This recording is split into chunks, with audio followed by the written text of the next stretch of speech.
Ang hapagkainan ng mga Villena ay isang perpektong larawan. Kumikinang ang mga kubyertos na pilak sa ilalim ng dilaw na liwanag mula sa aranyang kristal.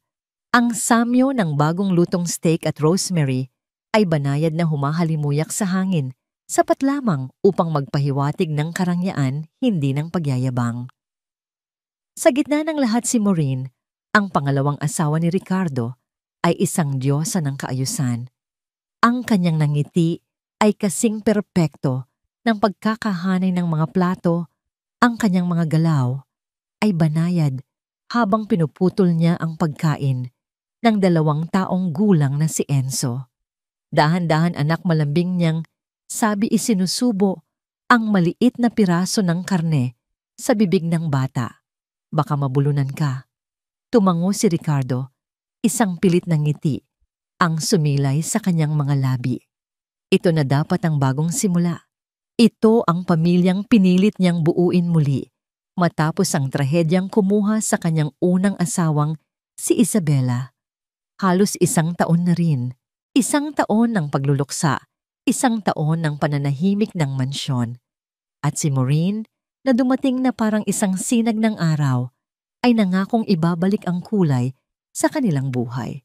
Ngunit habang pinagmamasdan niya ang eksena, may isang bahagi sa kanyang puso na hindi mapakali. Isang malamig na agos sa ilalim ng payapang lawa. Kumain ka pa, Lia, sabi ni Maureen. Ang kanyang tingin ay bumaling sa 6 na taong gulang na anak ni Ricardo. Ang payat-payat mo na. Baka isipin ng mga tao ay hindi kita pinapakain ng maayos. Nakayuko lang si Lia sa kanyang plato, tinutusok-tusok ng tinidor ang kanyang patatas. Hindi siya umimik. Dati ang batang ito ang pinakamasaya sa lahat. Ang kanyang halakhak ay umalingaw-ngaw sa bawat sulok ng bahay. Ngayon, ang katahimikan niya ay kasing bigat ng marmol na sahig. Lia, narinig mo ba si Tita Maureen? Mumalumanay na sabi ni Ricardo. Dahan-dahang itinaas ni Lia ang kanyang ulo. Ang mga mata niya, ang mga matang minana niya kay Isabela, ay walang kislap. Tumangulang siya, kumuha ng maliit na subo at nginuya ito ng walang gana. Napansin ni Ricardo ang paghigpit ng hawak ni Maureen sa kanyang kubyertos. Isang saglit lang iyon, isang mabilis na pagbabago sa kanyang perpektong postura, ngunit sapat na para makita niya. Pagkatapos ay bumalik ang ngiti sa mukha nito. Hayaan mo na, mahal. Siguro pagod lang siya mula sa eskwela. Pagod. Laging yon ang dahilan. Pagod. May sakit. Masungit. Parang laging may paliwanag si Maureen sa bawat pagbabago sa kanyang mga anak. Mga paliwanag na tila makatwiran sa pandinig ngunit mali sa pakiramdam. Natapos ang hapunan sa isang sapilitang katahimikan. Tinulungan ni Ricardo si Lia sa kanyang takdang aralin habang si Maureen naman ang nag-asikaso kay Enzo. Nang oras na para matulog si Ricardo mismo ang naghatid kay Lia sa kanyang silid. Ang kwarto ay para sa isang prinsesa, malaki kulay rosas at puno ng mga manika. Ngunit sa ilalim ng malambot na ilaw ng lampshade, ang silid ay tila malamig at malungkot. Inayos niya ang kumot sa balikat ng anak. Matulog ka na, prinsesa ko, bulong niya, hinalikan ito sa noo. Ito ang kanilang ritual, isang bagay na hindi nagbago mula pa noong nabubuhay si Isabela. Nagsimula nang pumikit si Lia, ang kanyang paghinga ay unti-unti nang bumagal. Akala ni Ricardo ay tulog na ito, nang bigla itong bumulong. Ang mga salita ay mahina at garalgal, parang isang lihim na pilit kumakawala sa panaginip. Daddy? Ano yun, anak? Huwag mong sasabihin kay Tita Maureen. Kumunot ang noo ni Ricardo. Ang alin, anak? Ang alin ang hindi ko sasabihin? Yung sikretong laro. Humina pa lalo ang boses nito. Halos hangin na lang. Magagalit si Mami. Parang may bumuhos na isang baldeng yelo sa buong katawan ni Ricardo. Nanigas siya sa kanyang kinauupuan, Mami. Isa lang ang tinatawag ni Lia na Mami, si Isabela, ang kanyang yumaong asawa. Anong sikretong laro? At bakit magagalit si Isabela kung malalaman ito ni Maureen? Ang lohika ng isang bata ay baluktot, Ngunit ang takot sa boses nito ay totoo.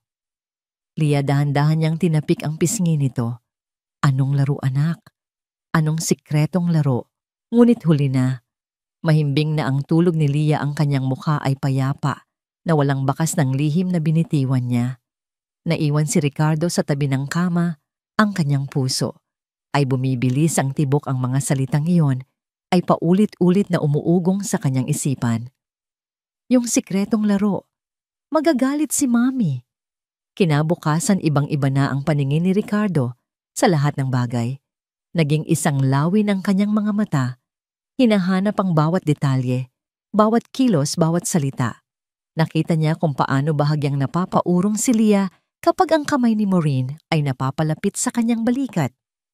Nakita niya kung paano nagtatago si Enzo sa likod ng kanyang mga binti kapag si Maureen ang pumapasok sa silid. Isang hapon habang nagbabasa siya ng papeles sa kanyang study, narinig niya ang boses ni Maureen mula sa sala. Enzo, ilang beses ko bang sasabihin sa'yo na huwag mong ikakalat ang mga laruan mo dito? Ang tono ay matamis pa rin, ngunit may talim na nakatago sa ilalim nito. Nang sumilip si Ricardo, nakita niya ang perpektong ngiti ni Maureen habang kinakausap ang bata. Pero ang mga mata nito ay malamig. Nagbago ang lahat nang mapansin siya ni Maureen na nakatingin. Biglang naging malambing ang kanyang boses, puno ng pag-aalala. Naku mahal, pasensya na. Itong si Enzo napakakulit. Baka madapa ka sa mga laruan niya. Isang perpektong pag-arte. At si Ricardo sa loob ng maraming buwan ay naging bulag na manunood.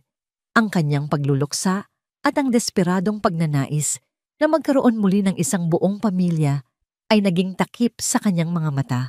Ngayon, ang takip ay unti-unting natatanggal. Gabi-gabi ang mga salita ni Lia ay bumabalik sa kanya. Sikretong laro. Anong klaseng laro ang nagdudulot ng takot sa isang bata? Anong klaseng laro ang kailangang ilihim? Hindi na niya matiis. Isang gabi matapos niyang masigurong tulog na, ang lahat pumasok siya sa kanyang malawak na home office. Ang mansyon ay tahimik, ngunit ang kanyang isipan ay magulo. Tinitigan niya ang isang litrato sa kanyang mesa, isang litrato ni Isabela, kasama ang dalawang batang masayang tumatawa. Ang purong kaligayahan sa larawang iyon ay parang isang sundang na tumusok sa kanyang dibdib. Kinuha niya ang kanyang telepono at tinawagan ng isang numero na matagal na niyang hindi natatawagan sa ganoong oras ng gabi. Sumagot ito sa pangalawang ring. Rich, anong problema? It's past midnight. Ang boses ni Attorney Francis Reyes, ang kanyang matalik na kaibigan at abogado, ay puno ng pag-aalala. Huminga ng malalim si Ricardo. Francis, kailangan ko ng tulong mo. Ano yun? Tungkol ba sa bagong merger? Hindi sagot ni Ricardo, ang kanyang boses ay naging basag. Tungkol ito sa mga anak ko. Ikinuwento niya ang lahat. Ang bulong ni Lia sa gitna ng pagtulog. Ang takot sa mga mata ng kanyang mga anak. Ang biglaang pagbabago sa kanilang kilos. Ang pakiramdam na may mali, isang malaking pagkakamali sa loob mismo ng kanyang tahanan. Sa kabilang linya na nahimik si Francis. Nang magsalita ito, ang kanyang tono ay seryoso. Rick, mabigat yan. Pero kutob pa lang yan. Baka naman naninibago pa rin ang mga bata sa sitwasyon. Baka naman namimiss lang nila ang nanay nila. Alam ko, Francis, sinabi ko rin yan sa sarili ko. Pinaniwala ko ang sarili ko na baka nag-i-imagine lang ako, sabi ni Ricardo. Pero iba iba ang takot. At nakikita ko yun sa mga anak ko. Takot. Anong plano mo? Kakausapin mo si Maureen, umiling si Ricardo. Kahit alam niyang hindi siya nakikita ng kaibigan. Hindi. Itatanggi niya lang ang lahat. Sasabihin niyang nag-aalala lang ako ng sobra. Gagawa siya ng paraan para ako ang magmukhang masama, para ako ang magmukhang paranoid na byudo. Huminto siya, ang kanyang isipan ay naglalakbay sa isang madilim at desperadong lugar. May iba akong naiisip. Isang bagay na hindi pangkaraniwan. Ano yun, nag-alinlangan si Ricardo? Ang planong nabubuo sa kanyang isip ay parang eksena sa isang pelikula, isang bagay na baliw at mapanganib. Ngunit ang pagmamahal niya sa kanyang mga anak ay mas malakas kaysa sa kanyang takot. Gusto kong malaman kung ano ang nangyayari sa bahay na to. Kapag wala ako, sabi niya, ang kanyang boses ay matigas at puno ng determinasyon. Maglagay ka ng CCTV mungkahi ni Francis. Masyadong halata. Malalaman niya. Kailangan kong makita ang lahat gamit ang sarili kong mga mata. Kailangan kong marinig ang lahat gamit ang sarili kong mga tainga. Ricardo, ano ba ang sinasabi mo? Naguguluhan ang tanong ni Francis. Tumingin si Ricardo sa bintana sa madilim na hardin na bumabalot sa mansyon. Ang mga anino ng mga puno ay parang mga halimaw na nagbabantay. Doon sa gitna ng dilim na buo ang kanyang desisyon. Magpapanggap akong wala bulong niya. Sasabihin kong may business trip ako sa ibang bansa, pero hindi ako aalis. Mananatili ako dito. At anong gagawin mo? Magtatago sa isang hotel.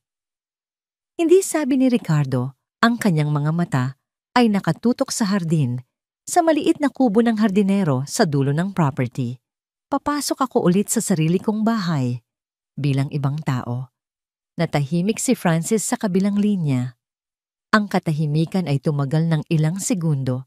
Bago ito nagsalita, ang kanyang boses ay puno ng hindi makapaniwalang pagkabigla. Nababaliw ka na ba? Gusto mong magpanggap na hardinero sa sarili mong pamamahay? Hindi sumagot si Ricardo. Hinayaan niyang lumubog ang kabaliwan ng ideya. Oo, ito ay isang desperadong hakbang, isang mapanganib na laro. Ngunit para sa kanyang mga anak, handa siyang gawin ang lahat. Francis, sabi ni Ricardo, ang kanyang boses ay kalmado na ngayon, na may pahiwatig ng bakal na determinasyon. Tulungan mo ako. Hindi na ito isang tanong. Ito ay isang utos. Kailangan kong malaman ang totoo. Francis, pagpapatuloy niya. Kahit na ang kapalit nito ay ang pagwasak sa perpektong larawan na ito, kailangan kong malaman kung ano ang nangyayari kapag nakatalikod na ako. 3 araw. 3 araw na ginugol ni Ricardo sa isang maliit at amoy alikabok na motel sa kabilang dulo ng syudad para burahin ang pagkatao niya. Ang mamahaling Swiss watch ay napalitan ng mumurahing relo na may gasgas. Ang mga damit na gawa ng Italianong designer ay napalitan ng kupas na maong at manipis na kamisetang nabili sa ukay-ukay. Ipinagupit niya ang kanyang buhok sa isang lumang barberya at ang pinakamahirap sa lahat ay ang artipisyal na balbas at bigote na nagdudulot ng matinding kati sa kanyang pisngi. Sa harap ng naninilaw na salamin, pinagmasdan niya ang kanyang refleksyon. Ang lalaking nakatingin pabalik ay si Roberto. Isang lalaking pagod sa buhay, may mga guhit ng paghihirap sa muka at may mga kalyo sa palad na pilit niyang nilikha sa pamamagitan ng pagbubuhat ng mga hollow block sa likod ng motel. Ibang-iba sa bilyonaryong si Ricardo Villena na ang pinakamabigat na binubuhat ay ang bigat ng kanyang kalungkutan. Isang buwang business trip sa Singapore, iyon ang paalam niya kay Maureen. Isang kasinungalingan na sinuportahan ng kanyang kaibigang si Francis na siyang sasagot sa mga tawag nito gamit ang ibang SIM card. Nakita niya ang bahagyang kislap sa mga mata ni Maureen. Nang marinig iyon, hindi lungkot kundi kaluwagan. Iyon ang huling piraso ng kumpirmasyon na kailangan niya. Ngayon, nakatayo siya sa harap ng gate sa likuran ng sarili niyang mansyon, ang service entrance na bihira niyang daanan. Mula roon amoy niya ang pamilyar na halimuyak ng mga bulaklak ng sampagita na nakatanim sa gilid ng pader mga bulaklak na si Isabela mismo ang nagtanim. Isang kirot ang gumuhit sa kanyang dibdib. Huminga siya ng malalim, pinatatag ang kanyang loob at kumatok. Ang bumungad sa kanya ay si Manang Pilar, ang matagal ng katiwala ng pamilya, isang babaeng nasa mga 60 anyos, na ang bawat kulubot sa mukha ay testimonya ng katapatan sa pamilya Villena. Matatalim ang mga mata nito, sinusuri siya mula ulo hanggang paa. Anong kailangan mo, tanong nito? Ang boses ay magalang ngunit may pag-iingat. Ako po si Roberto, sabi ni Ricardo, Ginagamit ang mas magaspang at mas mababang boses na ilang araw niyang pinraktis. Nag-apply po ako para sa posisyon na hardinero. Pinapasok siya ni Manang Pilar sa maruming kusina. Tiningnan nito ang pekeng papeles na inihanda ni Francis. Sabi dito, galing ka sa probinsya Opo. Sa Laguna po, sagot ni Ricardo, inaalala ang kwentong binuo nila. Sanay po ako sa pagtatanim. Ang hardinero ay hindi lang tagatanim iho. Kailangan masipag at higit sa lahat mapagkakatiwalaan. Maraming mahalagang bagay sa loob ng pamamahay na ito. Ang diin sa salitang mapagkakatiwalaan ay tila isang babala. Masipag po ako at matino po akong tao, giit ni Ricardo, na kayo ko. Ang pagpapakumbaba ay bahagi ng kanyang pagbabalat kayo. Tinitigan siya ni Manang Pilar nang matagal na para bang sinisilip nito ang kanyang kaluluwa. Sa huli tumango ito, sige, subukan mo. Pero isang pagkakamali lang, Roberto, lalo na kung may kinalaman sa mga bata. Sa labas ka matutulog. Nakahinga ng maluwag si Ricardo. Nang dadalhin na siya ni Manang Pilar sa hardin, doon nila naabutan si Maureen. Nakatayo ito sa may glass door patungo sa terrace, suot ang isang puting bestida na lalong nagpapatingkad sa kanyang perpektong kutis. Ang kanyang postura ay pangreyna. Manang sino yan, tanong nito. Ang boses ay malamig, hindi man lang siya tinitingnan ng diretso. Ma'am, siya po si Roberto, ang bagong hardinero. Doon lang siya nito sinulyapan. Ang tingin ni Maureen ay mabilis mapanlait na parang isa siyang dumi na dumikit sa kumikinang niyang sahig. Siguraduhin mong mas maayos yan sa huli. Walang ginawa yung dati, kundi tumunganga. Bayad ng bayad, pero ang pangit pa rin ng mga halaman. Gagawin ko po ang lahat ng makakaya ko, ma'am, mahinang sabi ni Ricardo. Dapat lang mataray na sagot nito bago tumalikod at pumasok sa loob. Ang tunog ng kanyang mga takong sa marmol na sahig ay parang maliliit na martilyo. Naiwan si Ricardo sa hardin, ang kanyang panga ay nagtagis. Ang babaeng pinakasalan niya, ang babaeng pinagkatiwalaan niya sa kanyang mga anak, ay ganito ang trato sa mga taong mas mababa sa kanya. Habang nagsisimula siyang mag-ayos ng mga paso, isang dalaga ang lumabas mula sa kusina, may dalang isang baso ng malamig na tubig. Mga nasa 28 anyos ito, simple ang itsura, nakatali ang buhok, at may mga matang malumanay, ngunit mapagmasid. Ito si Angela, ang kasambahay, na 3 linggo pa lang sa mansyon. Kuya, tubig po. Baka nauuhaw na kayo, alok nito, isang maliit na ngiti, ang sumilay sa kanyang mga labi. Salamat, sagot ni Ricardo, tinanggap ang baso. Napansin niya ang pag-iingat sa mga kilos nito. Laging sumusulyap sa loob ng bahay bago magsalita. Ako po si Angela, pagpapakilala nito. Roberto. Tumango si Angela at akmang babalik na sa loob nang bigla nilang marinig ang malakas na pag-iyak ni Enzo mula sa sala. Mabilis na napalingon si Ricardo sa malaking bintana. Mula sa kanyang kinatatayuan, kitang-kita niya ang eksena sa loob. Nakatayo si Maureen, hawak ang paboritong teddy bear ni Enzo, isang luma at medyo pipis, ng oso na regalo pa ni Isabella. Ang dumi-dumi nito, Enzo, puno ng mikrobyo, narinig niyang, sabi ni Maureen. Ang boses ay nanggigigil, kahit pilit pinipino. Hindi ka na sanggol para maglaro ng ganito. Umiling-iling si Enzo, ang kanyang maliliit na kamay ay nakaunat, pilit inaabot ang laruan. Bear. Akin? Hikbi ng bata. Walang awa itong tinalikuran ni Maureen at naglakad patungo sa kusina kung saan may basurahan. Sa harap mismo ng umiiyak na bata, itinapon niya ang teddy bear sa loob nito. Ang tunog ng pagbagsak ng takip ng basurahan ay parang isang putok ng baril sa katahimikan. Humagulgol si Enzo. Ang kanyang pag-iyak ay puno ng sakit, ang klase ng sakit na hindi maintindihan ng isang musmos. Sa hardin nanigas si Ricardo. Ang kanyang mga kamay ay ikinuyom niya nang sobrang higpit, ang dulo ng kanyang mga daliri ay bumaon sa kanyang palad. Bawat hibla ng kanyang katawan ay gustong tumakbo papasok kunin ng anak. at isigaw sa mukha ni Maureen ang lahat ng kanyang galit, ngunit pinigilan niya ang sarili. Hindi pa ito ang oras. Kailangan niya ng pruweba. Kailangan niyang magtiis. Ang sakit ng pagtitimpi ay mas matindi pa kaysa sa anumang pisikal na sakit. Ang makita ang sarili mong anak na sinasaktan at wala kang magawa ay isang uri ng impyerno. Nang tumalikod si Maureen para bumalik sa sala at patahanin o marahil ay pagalitan ng bata, isa pang anino ang gumalaw sa kusina. Si Angela, mabilis maingat at walang tunog. Sumilip muna siya sa sala para siguraduhing hindi siya nakikita. Pagkatapos dahan-dahan niyang binuksan ang basurahan, kinuha ang maruming teddy bear at mabilis na itinago sa ilalim ng lababo sa likod ng mga gamit panlinis. Bago siya tuluyang umalis, sa lugar na yon ang kanyang mga mata ay napadako sa bintana, diretso sa mga mata ni Ricardo na nakamasid sa lahat ng nangyari. Nagkatitigan sila. Isang segundo lang iyon, ngunit sa maikling sandaling iyon, nagkaroon ng isang hindi masambit na kasunduan.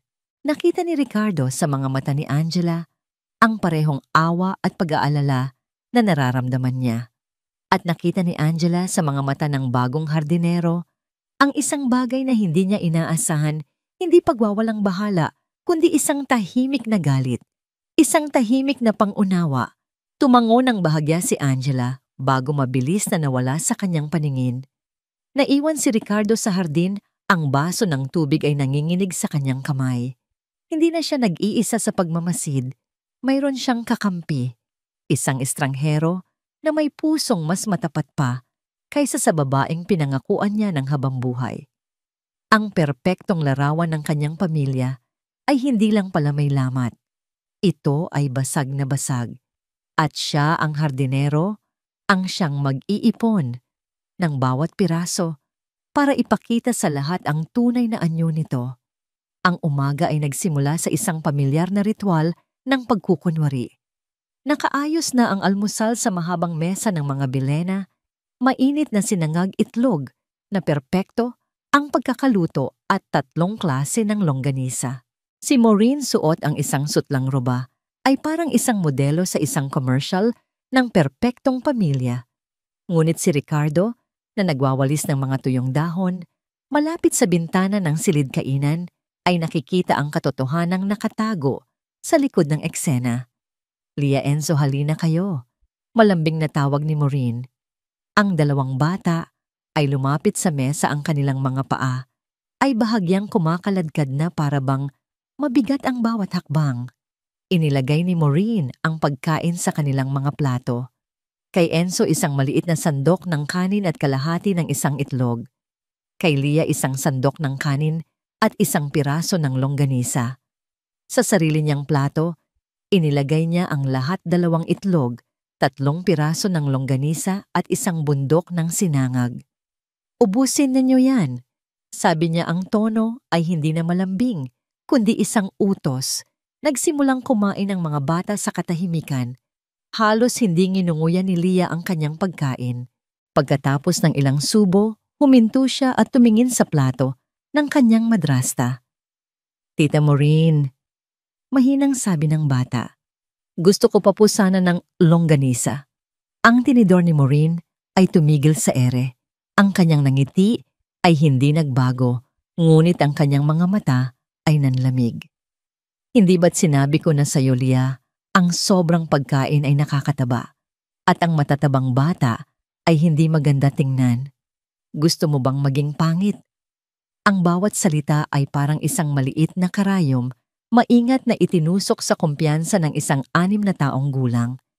Mabilis na umiling si Lia, ang kanyang mga mata ay napuno ng luha na pilit niyang pinipigilan. Yumuko siya ulit sa kanyang plato. "Hindi po," bulong niya. Nasa labas na patigil sa pagwawalis si Ricardo. Ang hawakan ng walis ay halos mabasag sa higpit ng kanyang pagkakahawak. Ang anak niya, ang kanyang prinsesa na dati kayang umubos ng 3 pancake sa isang upuan, ay tinuturoang matakot sa pagkain. Sa sandaling iyon, lumitaw si Angela mula sa kusina. May dalang isang pitsel ng orange juice. Ang kanyang mga mata ay mabilis na sinuri ang sitwasyon. Ang halos walang lamang plato ng mga bata ang punong-punong plato ni Maureen at ang namumulang mata ni Leah. Walang sinabi si Angela. Naglagay siya ng juice sa baso ng bawat isa. Ngunit nang mapunta siya sa tabi ni Leah, aksidente niyang naitabig ang isang platito ng pandesal na malapit sa bata. Isang piraso ng tinapay ang gumulong at huminto mismo sa tabi ng plato ni Leah. Ay nako, pasensya na po. Sabi ni Angela, ang kanyang boses ay puno ng pagkukunwaring pag-aalala. Ang clumsy ko talaga. Tumingin si Maureen sa kanya ng masama. Mag-ingat ka nga. Opo, ma'am. Sagot ni Angela na kayuko. Ngunit bago siya umalis, sinulyapan niya si Leah at bahagyang tumango. Isang senyas na ang tinapay ay para sa kanya. Isang maliit na gawa ng pagsuway, isang lihim na pagbibigay. Nang tumayo si Maureen upang sagutin ang isang tawag sa telepono, mabilis na kinuha ni Leah ang pandesal at isinubo ito, nginunguyan ng mabilis na parang isang magnanakaw. Pinanood ni Ricardo ang lahat mula sa labas, isang halo ng galit at pasasalamat ang kumukulo sa kanyang dibdib. Galit para sa babaeng nagpapanggap na ina at isang hindi maipaliwanag na pasasalamat para sa kasambahay na handang isugal ang kanyang trabaho para sa isang piraso ng tinapay. Tanghali, habang nagpapahinga si Ricardo sa ilalim ng malaking puno ng mangga, ang parehong puno kung saan sila madalas maglaro ni Leah, lumapit si Angela, dala ang isang plato ng pananghalian at isang bote ng malamig na tubig. Kuya Roberto, tanghalian niyo po, sabi niya. Salamat, Angela. Sagot ni Ricardo, umupo ng maayos. Umupo rin si Angela sa di kalayuan sa isang batong nakausli. Mukhang mababait po ang mga anak ni Sir Ricardo. Sabi ni Angela, ang kanyang tingin ay nasa malawak na damuhan na para bang doon siya nakikipag-usap. Oo, mukha nga maingat na sagot ni Ricardo. Nagkaroon ng ilang sandali ng katahimikan. Tanging ang huni ng mga ibon at ang lagaslas ng mga dahon ang maririnig. Pero tahimik sila. Dugtong ni Angela ang kanyang boses ay halos isang bulong. Sobra. Tumingin si Ricardo sa kanya. Bakit mo nasabi? Nagatubili si Angela. Sumulyap muna siya sa bintana ng mansyon bago muling magsalita. Wala po. Siguro naninibago pa lang din ako. Kasi sa dati kong pinasukan ang mga bata, ang iingay. Takbo dito, takbo doon. Sila parang laging nag-iingat. Parang may mga patakaran na sila lang ang nakakaalam. Lihim na patakaran. Ang mga salitang yon ay tumama kay Ricardo. Pareho sa sikretong laro ni Leah. Baka naman ganoon lang talaga sila pinalaki. Sabi ni Ricardo, sinusubukan ang reaksyon nito. Umiling ng bahagya si Angela. Hindi po eh. Minsan kapag kami-kami lang nakikita kong naghahabulan sila nagtatawanan. Pero kapag dumadating na si Ma'am Maureen, biglang hihinto ang lahat. Parang mga sundalong narinig ang kanilang komander. Alam ni Ricardo na nagsasabi ito ng totoo. Ngunit mas mahalaga, alam niyang naghahanap ito ng kakampi. Isang taong makakaintindi. Mahirap ang buhay. Sabi na lang ni Ricardo, umiiwas sa direktang pagsang-ayon. Lalo na sa mga bata na magang nawalan ng ina. Sa pagbanggit niya nito, nakita niya ang paglambot ng mukha ni Angela. Kaya nga po eh. Kaya dapat mas doble ang pag-aalaga at pagmamahal na ibinibigay sa kanila. Ang kanyang mga mata ay may kakaibang lungkot na para bang may pinaghuhugutan itong sariling karanasan. Ang kanilang pag-uusap ay biglang natigil nang marinig nila ang tunog ng isang sasakyan na pumarada sa harap ng mansyon, isang itim at eleganteng kotse. Sumilip sila pareho. Biglang tumunog ang telepono sa loob ng bahay. Narinig nila ang nagpapanik na boses ni Maureen. Ano papunta na siya dito ngayon na? Maya-maya mabilis na lumabas si Maureen sa terrace, ang kanyang mukha ay balisa. Nakita niya si Angela na nakaupo malapit sa hardinero. Angela, anong ginagawa mo dyan? Pumasok ka dito ngayon din. Sigaw niya. At ikaw, baling nito kay Ricardo. Ayusin mo itsura ng mga halaman dyan sa may gate. Dalyan mo. Mabilis na tumayo si Angela at pumasok sa loob. Naiwan si Ricardo na naguguluhan. Sino ang darating na nagdulot ng ganoong reaksyon kay Maureen? Hindi nagtagal, nalaman niya ang sagot. Isang matandang babae na kahit may edad na, ay bakas pa rin ang ganda at awtoridad ang bumaba mula sa kotse. Nakasuot ito ng eleganteng bestida at perlas. Ang kanyang tindig ay matikas, ang kanyang mga mata ay matalas. Si Doña Remedios Villena, ang kanyang ina. Pumasok sa isip ni Ricardo ang isang alaala, ang huling pag-uusap nila ng kanyang ina bago siya umalis. Hindi ako nagtitiwala sa babaeng yan, Ricardo. May kakaiba sa mga ngiti niya. Masyadong perpekto, masyadong pinraktis. Sa loob narinig ni Ricardo ang utos ni Maureen sa mga kasambahay. Linisin niyo ang lahat. Itago niyo ang lahat ng laruan. Angela, bihisan mo ang mga bata. Yung pinakamaganda nilang damit. At pakisabi sa kanila, kapag tinanong sila ng lola nila, ang isasagot lang nila ay opo at okay lang po kami. Maliwanag. Narinig din niya ang sagot ni Angela, mahina, ngunit malinaw. Pero ma'am, baka po magtaka si senyora kung wala kang pakialam. Putol ni Maureen. Gawin mo ang sinabi ko. At ikaw. Dagdag nito ang boses ay mas bumaba, mas mapanganib kapag may sinabi kang kahit anong hindi maganda. Sa biyenan ko, siguraduhin mong ito na ang huling araw mo dito. Naiintindihan mo? Nang gabing iyon, habang nag-iisa sa kanyang maliit na silid sa likod ng mansyon, hindi mapakali si Ricardo. Ang pagdating ng kanyang ina ay isang hindi inaasahang pagbabago sa plano. Alam niya ang talas ng pakiramdam nito. Alam niyang hindi ito basta-basta malilinlang ng mga pagkukunwari ni Maureen. Ang labanan ay hindi na lamang sa pagitan niya at ni Maureen. Isa ng bagong manlalaro ang pumasok sa entablado.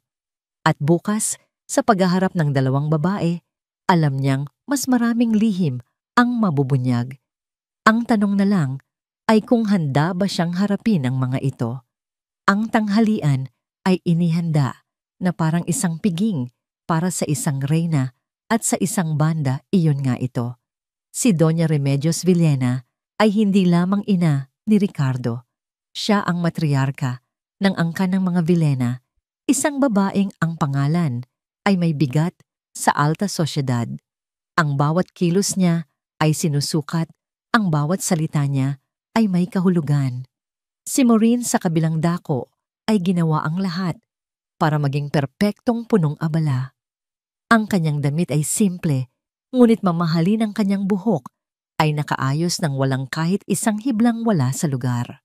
Ang kanyang nangiti ay hindi nawala sa kanyang mga labi, ngunit kung titingnan ng mabuti, ito'y hindi umaabot sa kanyang mga mata. Si Ricardo bilang si Roberto ay inatasang magdilig ng mga halaman sa terrace, isang perpektong lugar para makita at marinig ang lahat. Napakasarap ng pinaluto mo, Maureen. Simula ni Doña Remedios habang tinutusok ng kanyang tinidor ang isang hipon.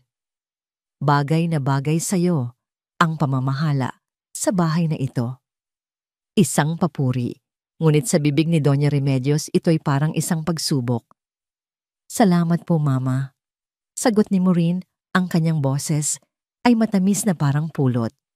Ginagawa ko lang po ang lahat para maging komportable si Ricardo at ang mga bata.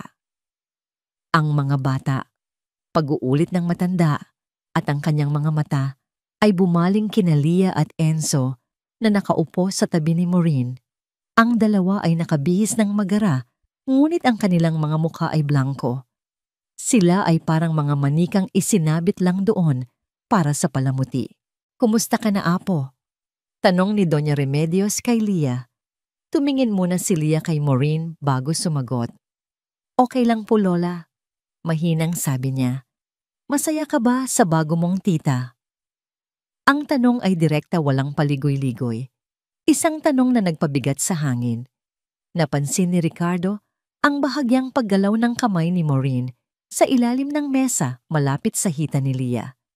Isang tahimik na babala. Napalunok si Lia. Opo, Lola. Sagot niya, ang kanyang mga mata ay nakatutok sa kanyang plato. Hindi na nagtanong pa si Doña Remedios. Ngumiti lang siya, isang nangiting puno ng kahulugan, at nagpatuloy sa pagkain. Ang tanghalian ay nagpatuloy sa isang maingat na sayaw ng mga salita. Bawat tanong ng matanda ay sinasagot ni Maureen ng mga perpektong kasagutan. Ipinipinta ang isang larawan ng isang masaya at maayos na pamilya. Ngunit ang mga mata ni Doña Remedios ay hindi lamang sa pagkain o kay Maureen nakatingin. Minsan sinusulyapan nito ang mga kasambahay. Minsan ang hardinero sa labas. At madalas ang mga apo niyang tahimik na kumakain. Matapos ang tanghalian, inanyayahan ni Maureen ang kanyang biyenan na magkape sa terrace. Ang ganda pa rin ng hardin. Sabi ni Doña Remedios, ang kanyang tingin ay lumibot sa mga rosas at sampagita. Paborito ito ni Isabela. Ang pagbanggit sa pangalan ng yumaong asawa ni Ricardo ay parang isang dagitab na dumaan kay Maureen. Opo, Mama. Kaya naman sinisiguro kong alagang-alaga ito. Mabuti naman, sabi ng matanda. Habang umiinom ng kape, bigla niyang tinawag si Lia. Halika dito, apo. May ibibigay sa'yo si Lola. Lumapit si Lia. Kinuha ni Doña Remedios ang kamay ng bata. Isusuot ko sa'yo itong pulseras na bigay pa sa akin ng lola ko. Habang isinusuot ang manipis na gintong pulseras, ang mga daliri ng matanda ay sadya at maingat na hinaplos ang pulsuhan ng bata. Huminto ito. Apo, saan galing ang gasgas na yan? Tanong niya, ang kanyang boses ay kalmado, ngunit may diin. Nanlaki ang mga mata ni Lia. Mabilis niyang binawi ang kanyang kamay. Wala po, Lola. Nadapa po ako. Si Maureen ay mabilis na sumingit. Naku, Mama. Napakalikot po kasi nitong si Lia. Kahapon lang ay nadulas yan habang naglalaro. Tumingin si Doña Remedios mula kay Lia patungo kay Maureen. Hindi siya nagsalita. Ngunit ang kanyang mga mata ay nagsasabi ng lahat. Alam niyang may mali. Nang magpaalam na ang matanda, hinatid siya ni Maureen sa may pintuan. Naiwan si Ricardo sa hardin, nagpapanggap na abala. Dumaan sa harap niya si Doña Remedios. Akala niya ay lalagpasan lang siya nito, ngunit huminto ito. Tinitigan siya nito ng diretso sa mata. Ang mga mata ni Ricardo na pilit niyang pinapupungay ay hindi nakatakas sa mapanuring tingin ng kanyang ina. Ikaw ang bagong hardinero? Tanong nito. Opo, senyora. Sagot ni Ricardo na kayuko. Lumapit pa ng bahagya ang matanda, sapat para sila lang ang magkarinigan. Ang kanyang boses ay isang mahinang bulong, ngunit puno ng bigat. Ang mga damo sa Hardin Roberto. Sabi niya, binibigyan ng diin ang pekeng pangalan. Kahit anong ganda pa ng mga bulaklak, kung hindi mo bubunutin ang mga damo, hanggang sa ugat sisirain at sisirain nila ang buong hardin. Hindi ito isang payo para sa hardin. Ito ay isang mensahe. Tumingala si Ricardo at sa isang saglit nagtagpo ang kanilang mga mata. Nakita niya ang pag-aalala, ang suporta at ang sakit sa mga mata ng kanyang ina. At nakita ni Doña Remedios ang determinasyon sa mga mata ng kanyang anak. Tumango siya ng bahagya at nagpatuloy sa paglakad. Pagkaalis ng kanyang ina, ang anyo ni Maureen ay nagbago. Ang perpektong nangiti ay nawala na palitan ng isang maskara ng galit. Pumasok siya sa loob ng bahay na parang isang bagyo. Mula sa labas, narinig ni Ricardo ang kanyang sigaw, hindi na pino kundi garalgal sa galit. Lia, halika dito. Nakita ni Ricardo ang takot sa mukha ni Lia habang papalapit ito kay Maureen sa sala. Anong sinabi ko sa'yo? Di ba't sinabi kong huwag kang magsasalita ng kahit ano sa lola mo? Wala po akong sinabi. Umiiyak na sagot ng bata. Sinungaling. Bakit niya napansin ang gasgas mo? Sigurado akong nagsumbong ka. Gusto mo akong mapahamak. Ano iko? Hindi po, tita. Promise po. Huwag mo akong tawaging tita. Sigaw ni Maureen at sa gulat ng lahat, hinila niya ang braso ni Leah at kinaladkad papunta sa silid nito. Dahil sa'yo, baka mag-isip ng masama ang lola mo. Dito ka lang sa kwarto mo, hindi ka kakain ng hapunan. Isinara niya ang pinto ng malakas. Ang tunog ay umalingaungaw sa buong mansyon. Naiwan sa labas, si Ricardo, ang kanyang mga kamao ay nakakuyom, ang kanyang mga kuko ay bumaon sa kanyang palad hanggang sa magdugo. Ang mensahe ng kanyang ina ay malinaw. Ang damo ay kailangan ng bunutin. Ngunit bago niya ito gawin, kailangan niyang siguraduhin na kapag binunot niya ito, hindi na ito muling tutubo pa. Ang galit na naramdaman niya kanina ay napalitan ng isang malamig at matigas na determinasyon. Hindi na ito simpleng pag-alam sa katotohanan. Ito ay naging isang plano para sa paghihiganti, isang plano para sa hustisya, at hindi na siya mag-iisa sa pagpapatupad nito. Ang gabi matapos ang pagdalaw ni Doña Remedios ay binalot ng isang nakabibinging katahimikan. Ngunit para kay Ricardo, ang katahimikang yon ay mas maingay pa kaysa sa pinakamalakas na sigaw. Ang bawat sulok ng mansyon ay tila bumubulong sa kanya ng mga salitang hindi niya gustong marinig, takot, panlilinlang at kabiguan. Sa kanyang maliit na kwarto sa likod bahay, hindi siya makatulog.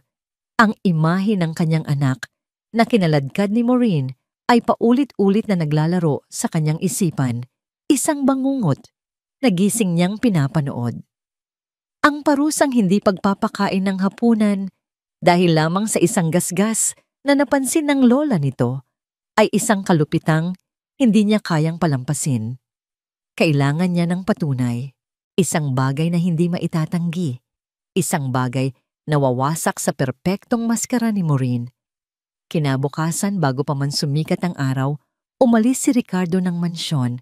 Nagpanggap siyang bibili ng mga bagong gamit para sa hardin, ngunit ang totoo'y may iba siyang pakay.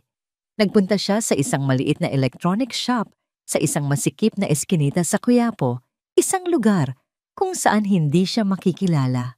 Doon sa gitna ng mga nagkukumpuning cellphone at mga segundamanong pyesa, bumili siya ng isang bagay na magiging pinakamahalagang armas niya, isang maliit na digital voice recorder, hindi mas malaki kaysa sa kanyang hinlalaki na may kakayahang mag-record ng tuloy-tuloy sa loob ng maraming oras. Pagbalik niya sa mansyon, ang kanyang mga galaw ay maingat at kalkulado. Alam niyang isang pagkakamali lang ay mabubuko ang lahat. Ang bawat sulok ng bahay ay tila may mga matang nakamasid. Hinintay niya ang tamang pagkakataon. Nang nasa loob si Maureen at abala sa pag-aayos ng kanyang buhok, nagpanggap si Ricardo na naglilinis ng mga paso sa ilalim ng bintana ng kusina. Doon palihim niyang idinikit ang maliit na recorder sa ilalim ng pasamano sa pagitan ng mga halamang gumagapang. Ang itim na kulay nito ay perpektong nagtago sa anino ng mga dahon. Pindot lang sa isang maliit na buton at ang aparato ay nagsimula ng tahimik na makinig. Buong araw, pinilit ni Ricardo na maging normal. Nagputol siya ng mga damo, nagdilig ng mga halaman, at nagwalis ng mga tuyong dahon habang ang kanyang puso ay kumakabog sa bawat pagdaan ni Maureen malapit sa bintana. Nakita niya kung paano hindi pinansin si Leah sa almusal na para bang hindi ito umiiral. Nakita niya kung paano palihim na inabutan ni Angela ng isang saging ang bata nang hindi nakatingin ang madrasta. Ang mga maliliit na gawaing ito ng kabutihan at kalupitan ay nagpatuloy, ngunit ngayon mayroon ng isang tahimik na saksi. Hapon na nang mangyari ang kanyang hinihintay. Umupo si Maureen sa terrace, mga ilang talampakan lang mula sa nakatagong recorder, dala ang kanyang telepono. Nagsimula siyang makipag-usap at batay sa kanyang masayang tono. Isa sa mga kaibigan niya ang nasa kabilang linya. Oh girl, grabe nakaka-stress. Dumating kasi kahapon, yung dragon yung biyenan ko. Narinig ni Ricardo ang bawat salita. Nagkunwari siyang abala sa pag-aayos ng isang sirang hose ng tubig. Hay nako, parang laging may hinahanap na mali. Kinikilatis ako mula ulo hanggang paa. Akala mo naman kung sino. Kung hindi lang dahil kay Ricardo, matagal ko na yang sinagot-sagot. Isang tawa ang narinig niya mula sa telepono. Tapos, yung mga anak-anakan ko pa, pagpapatuloy ni Maureen, at sa puntong ito, ang boses niya ay nagbago. Nawala ang pagkukunwari, lumabas ang tunay na kulay. Nako, super pasakit sa ulo. Lalo na yung babae. Feeling prinsesa. Konting bagay iiyak. Kailangan mong laging takutin para sumunod. Akala niya siguro, dahil anak siya ni Ricardo, pwede na siyang mag-reyna-reynahan dito. No way. Ako ang reyna sa bahay na to. Nanigas ang mga kamay ni Ricardo. Ang bawat salita ay parang lason na tumatagos sa kanyang pandinig. Pero okay lang. Sabi ni Maureen, ang kanyang bioses ay naging masaya ulit. At least, natututo na sila. Fear is a better motivator than love, di ba? Kapag laging may pagmamahal, lumalaking spoiled. Pero kapag may takot, laging behaved. Effective girl. Pagbalik ni Ricardo, for sure hangang-hanga yun sa mga well-mannered niyang mga anak. Isang matinis na tawa ang sumunod. Pagkatapos ay nagbago ang usapan na punta sa mga bagong sapatos at tsismis tungkol sa ibang mga sosyalera. Ngunit para kay Ricardo ang pag-uusap ay tapos na. Nakuha na niya ang kailangan niya. Nang gabing iyon, hindi siya mapakali. Hinintay niyang manahimik ang buong bahay. Hinintay niyang mamatay ang lahat ng ilaw. Sa ilalim ng buwan, dahan-dahan siyang lumabas at kinuha ang recorder. Bumalik siya sa kanyang kwarto, isinara ang pinto at isinaksak ang earphones sa kanyang tainga. Pinindot niya ang play. Ang boses ni Maureen ay pumuno sa kanyang pandinig. Malinaw. Walang duda. Bawat salita ng panlalait, bawat tawang mapanghusga, bawat pag-amin sa kanyang malupit na pamamaraan.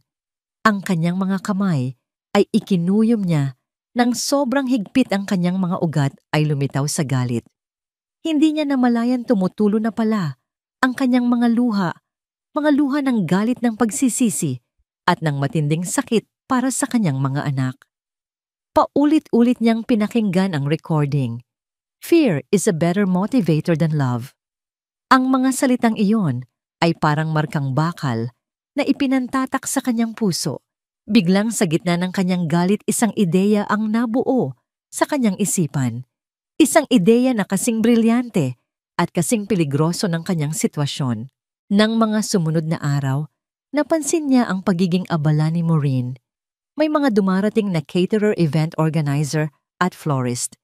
Narinig niya itong kausap sa telepono, paulit-ulit na binabanggit ang isang charity gala. Girl, kailangan perfect ang lahat, sabi nito sa isa na namang tawag. This is my chance to shine. Ipapakita ko sa buong alta sosyedad na ako, si Maureen Villena, ay hindi lang isang trophy wife. I'm a philanthropist. At gaganapin dito sa mansyon. Mag-iimbita ako ng media. Kailangan ang pamilya Villena ang maging sentro ng atensyon. At doon naintindihan ni Ricardo ang lahat. Isang malaking party, isang entablado, isang pagkakataon para ipakita ni Maureen ang kanyang pekeng kabutihan. Ngunit para kay Ricardo, ito ay isang iba't ibang uri ng pagkakataon. Ito na ang perpektong entablado, hindi para sa kanya, kundi para sa katotohanan. Dito sa harap ng lahat ng mahahalagang tao, sa harap ng mga kamera, sa gitna ng karangyaan, na pinakaiingatan ni Maureen niya ito, wawasakin. Kinuha niya ang kanyang telepono at tinawagan si Francis. Nakuha ko na, sabi ni Ricardo. Ang kanyang boses ay kalmado, ngunit may nakatagong bagsik. Ang alin ng ebidensya, oo, at higit pa doon. May plano na ako. Francis, pakinggan mo akong mabuti. Inilahad niya ang kanyang plano.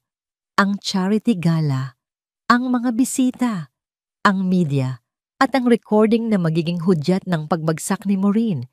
Sa kabilang linya natahimik si Francis. Rick, sigurado ka ba dyan?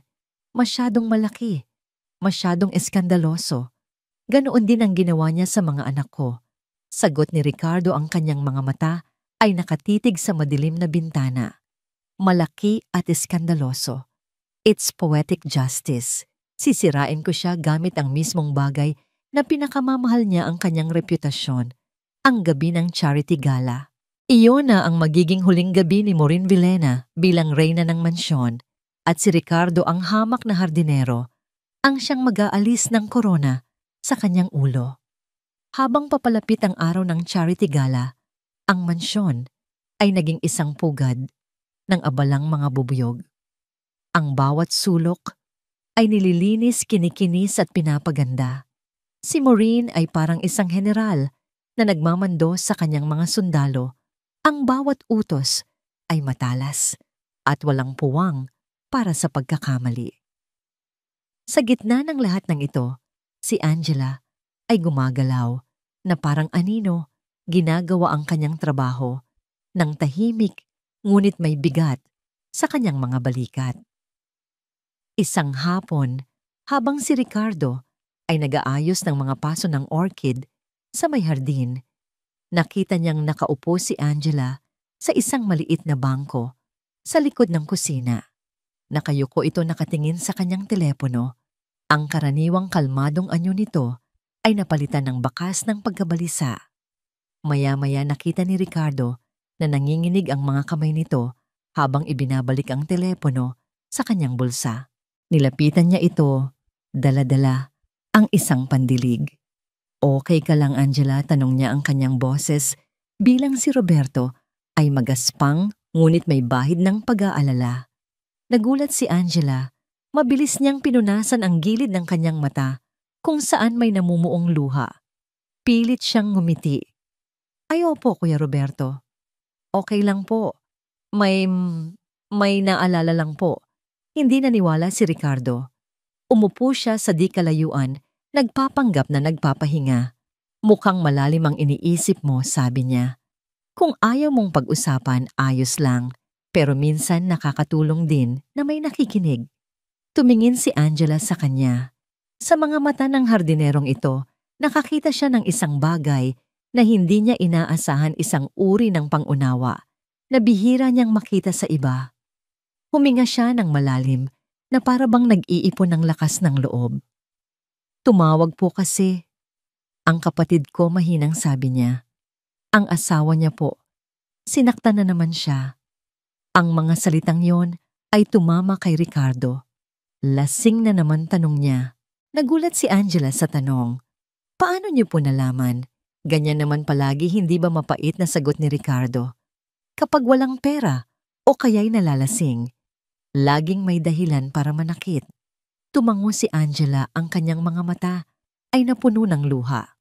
Ayaw niyang umalis. Sabi niya, para daw sa mga anak niya, titiisin niya daw ang lahat, pero hindi niya naiintindihan. Nakikita ng mga bata ang lahat. Natututo silang matakot. Natututo silang manahimik. Ang kanyang boses ay naging basag. Sa sandaling iyon, naintindihan ni Ricardo. Ang tapang ni Angela, ang kanyang pambihirang pag-aalaga, kina Lia at Enzo, ay hindi lamang dahil sa kabutihan ng kanyang puso. Ito ay nagmumula sa isang lugar na mas malalim, sa isang sugat na pilit niyang ginagamot. "Ikaw?" dahan-dahang tanong ni Ricardo. "Naranasan mo na rin ba?" Hindi agad sumagot si Angela. Tumingin siya sa malayo sa mga pader na nakapalibot sa mansyon, na para bang inaalala ang isang pader na matagal na niyang nilayasan. "Hindi ko po asawa," bulong niya. "Pero ang tatay ng panganay ko, akala ko pag-ibig. Yun pala pag-aari ang tingin niya sa akin. Bawat kilos ko binabantayan. Bawat kausap ko pinagseselosan. Nagsimula sa sigaw, tapos sa tulak. Hanggang sa isang araw umuwi akong may pasa sa mukha. Pinunasan niya ang kanyang mga luha. Tumakas po ako. Isang gabi habang tulog siya, dinala ko ang anak ko at umalis kami. Walang pera, walang damit. Pero malaya. Mas gugustuhin ko pong maghirap ng malaya kaysa mabuhay sa isang hawlang ginto na puno ng takot. Ang kanyang kwento ay parang isang kutsilyong humiwa sa puso ni Ricardo. Ang babaeng ito na tinitingnan ni Maureen bilang isang hamak na utusan ay mas matapang pa kaysa sa sino mang kilala niya. Matagal na akong nanahimik noon, pagpapatuloy ni Angela ang kanyang boses ay mas matatag na ngayon. Sabi ko sa sarili ko, hindi ko nahahayaang maulit yun. Hindi sa akin at lalo na sa ibang tao. Lalo na sa mga batang walang kalaban-laban. Kaya po siguro ganito ako kina Lia at Enzo. Ayokong makita silang lumalaki sa takot. Tumingin siya kay Ricardo, ang kanyang mga mata ay puno ng determinasyon. Kahit na ang kapalit nito ay ang trabaho ko, Kuya Roberto. Ayokong dumating ang araw na titingnan ko ang sarili ko sa salamin at makikita ko ang babaeng duwag na walang ginawa. Walang masabi si Ricardo. Ang paghanga niya kay Angela ay lumalim pa. Hindi lang siya isang kakampi, siya ay isang inspirasyon. Ang kanilang pag-uusap ay natigil nang marinig nila ang matinis na boses ni Maureen mula sa loob. Angela, asan ka na ba? Ang dami-daming gagawin dito. Mabilis na tumayo si Angela. Sige po kuya, sabi niya, pilit nang ngumingiti. Salamat po sa pakikinig. Habang pinagmamasdan niya itong maglakad palayo, isang bagay ang napansin ni Ricardo.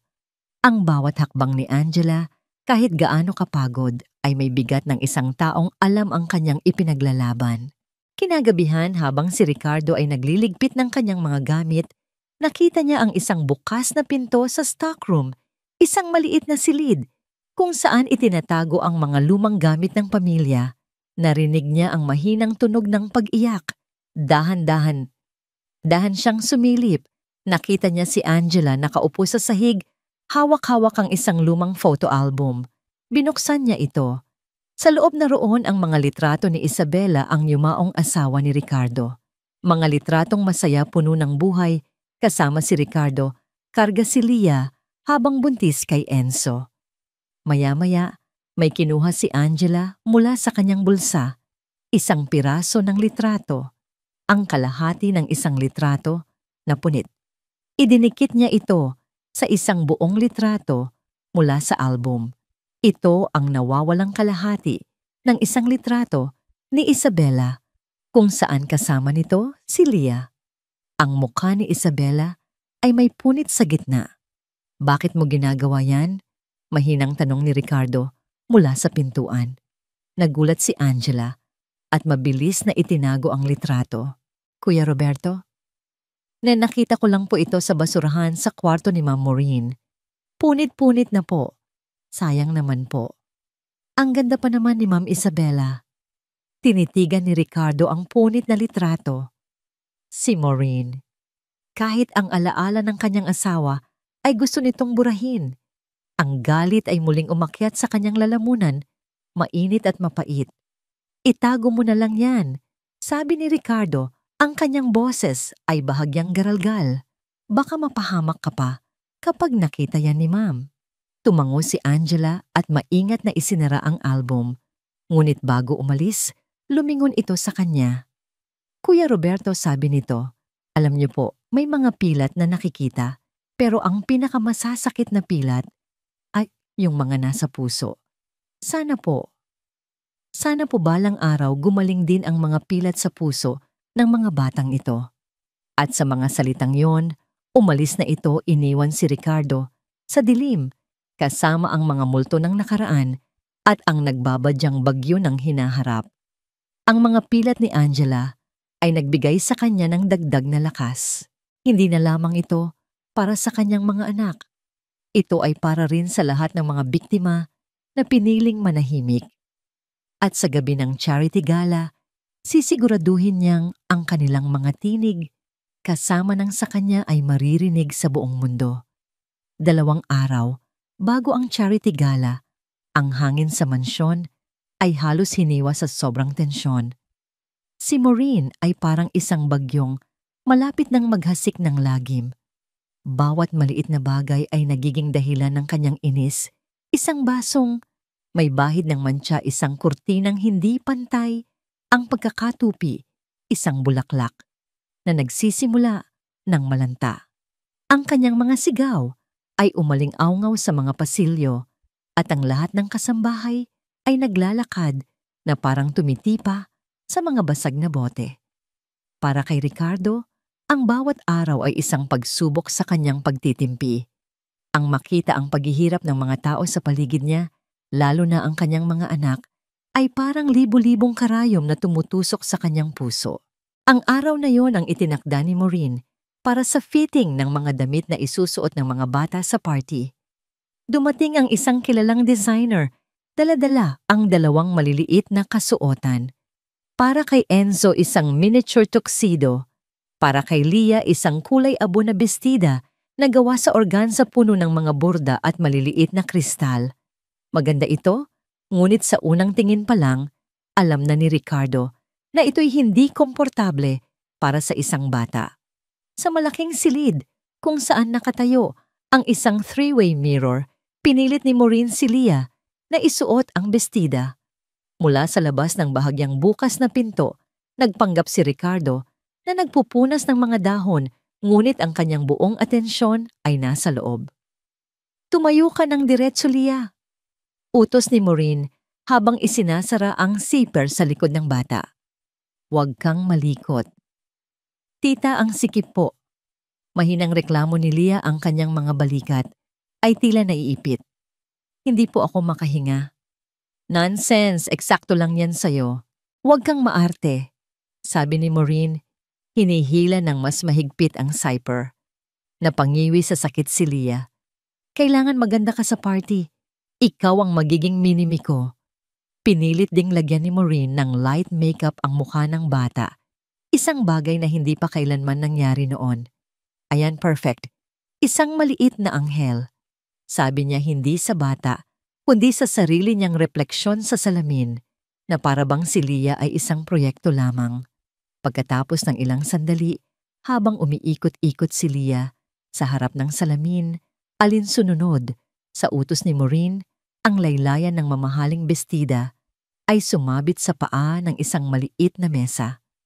Isang maliit, halos hindi marinig na tunog ng pagkapunit ang narinig. Ngunit para kay Maureen, ang tunog na yon ay kasing lakas ng isang kulog. Ang kanyang mga mata ay nanlaki at ang kanyang tingin ay bumaba sa maliit na punit sa gilid ng bestida. Ang kanyang mukha na kanina'y puno ng pagmamalaki ay biglang naging isang maskara ng purong galit. Anong ginawa mo? Sigaw niya, ang kanyang boses ay biglang naging matinis at nakakatakot. Hindi ko po sinasadya, tita. Nanginginig na sabi ni Leah, ang kanyang mga mata ay napuno ng takot. Walang silbi. Ang simple-simple ng inuutos ko sa'yo. Hindi mo pa magawa ng maayos. Alam mo ba kung gaano kamahal ang bestidang yan? Sinisira mo ang lahat. Hinawakan niya ang balikat ni Leah ng mahigpit. Tingnan mo ang ginawa mo. Sigaw niya, itinuturo ang punit. Sa puntong yon, si Angela, na naglilinis sa kabilang kwarto, ay narinig ang sigawan. Mabilis siyang lumabas at nakita ang eksena. Nakita niya ang takot sa mukha ni Leah at ang nag-aapoy na galit sa mga mata ni Maureen. Ma'am, baka po pwedeng tahiin na lang. Mahinahon niyang sabi, dahan-dahang lumalapit. Maliit lang naman po ang punit. Ang atensyon ni Maureen ay biglang nabaling kay Angela. At sino ka para makialam dito? Kasambahay ka lang. Huwag mo akong tinuturuan sa dapat kong gawin. Hindi po, ma'am. Pero bata lang po si Leah. Aksidente lang po ang nangyari. Si Maureen, na tila naghahanap ng mapagbubuntunan ng kanyang galit, ay humakbang patungo kay Angela. Ngunit bago pa man siya makalapit, hinila niya si Leah sa braso at kinaladkad papunta sa kwarto nito. Dahil sa'yo, kailangan kong tawagan ulit ang designer, dagdag gastos, dagdag abala. Sigaw ni Maureen habang kaladkad ang umiiyak na bata. Si Angela ay hindi na nakatiis Sumunod siya sa kanila. "Ma'am, tama na po. Nasasaktan na po ang bata." Pakiusap niya ang kanyang boses ay nanginginig na rin. Pagdating sa pinto ng kwarto ni Leah, biglang humarap si Maureen. Ang kanyang muka ay namumula sa galit. Sinabi ng, "Huwag kang makialam, di ba?"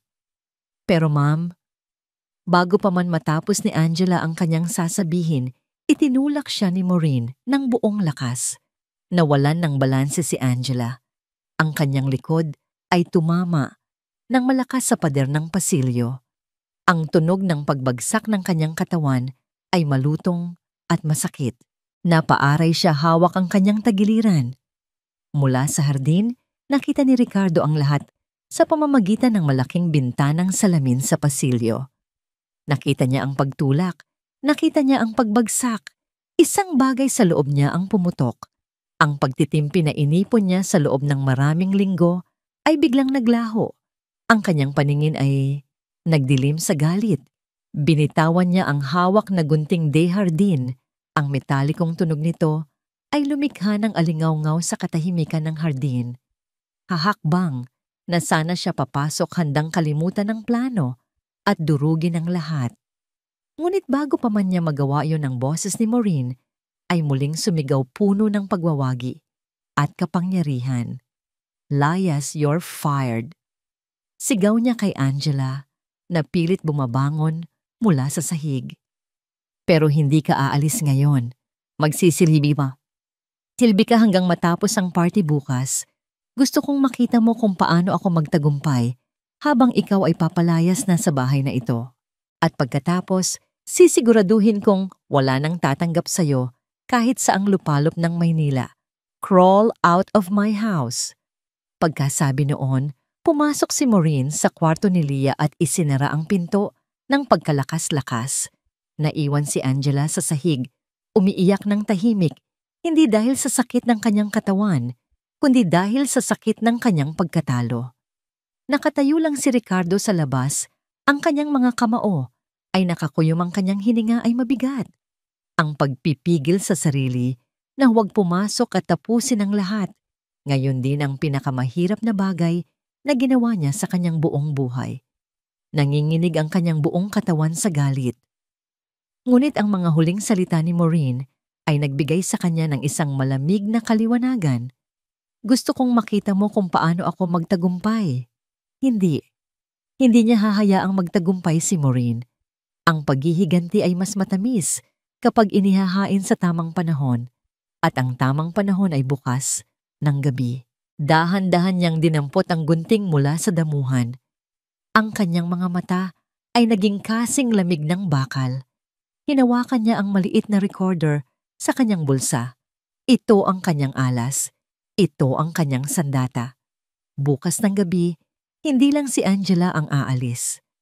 Bukas ng gabi, ang reyna mismo ang kanyang palalayasin mula sa kanyang sariling palasyo. Ang mansyon ng mga Villena ay nababalot sa isang kakaibang katahimikan. Hindi ito ang kapayapaang dulot ng kaayusan, kundi ang mabigat na pananahimik na laging nauuna sa isang malakas na bagyo. Ang bawat isa ay gumagalaw nang may pag-iingat na parabang ang isang maling hakbang ay maaaring maging sanhi ng pagguho ng lahat. Sa kusina, si Angela ay nagtatrabaho nang walang imik. May bahagyang pamamaga sa kanyang pisngi kung saan ito tumama sa pader at siya ay bahagyang iika-ika kung maglakad. Ngunit ang kanyang mukha ay walang emosyon, isang blangkong maskara na nagtatago sa sakit at kahihiyan na nararamdaman niya. Bawat utos ni Maureen ay sinusunod niya ng walang tanong. Isa na siyang bilanggo na nagbibilang na lamang ng oras bago ang kanyang paglaya, o sa kasong ito, ang kanyang pagpapalayas. Si Maureen naman ay nasa kanyang elemento. Bawat oras may dumarating na delivery, mga bulaklak, mamahaling alak, mga palamuti. Naglalakad siya sa loob ng bahay na parang isang reynang naghahanda para sa kanyang koronasyon. Ang insidente kahapon ay tila ganap na niyang kinalimutan. Para sa kanya, si Angela at ang mga bata ay mga muebles lamang na kailangang ilagay sa tamang lugar. Gabi na. Ang mga ilaw para sa party ay nakasabit na sa hardin, kumukutikutitap na parang mga bituin sa gitna ng kadiliman. Tapos na ang trabaho ni Ricardo, ngunit hindi pa siya bumabalik sa kanyang silid. Nakaupo siya sa ilalim ng puno ng mangga, pinagmamasdan ang bahay na dati niyang tinawag na tahanan, ngunit ngayon ay parang isang entablado para sa isang trahedya. Maya-maya lumabas si Angela mula sa kusina, may dalang isang maliit na bag ng basura. Nakita niya si Ricardo na nakaupo sa dilim. Nag-atubili siya sandali, pagkatapos ay lumapit. Hindi siya nagsalita. Umupo lang siya sa batong malapit kay Ricardo, kapwa nakatingin sa kumikinang na mga ilaw. Ayos ka lang, basag ni Ricardo sa katahimikan.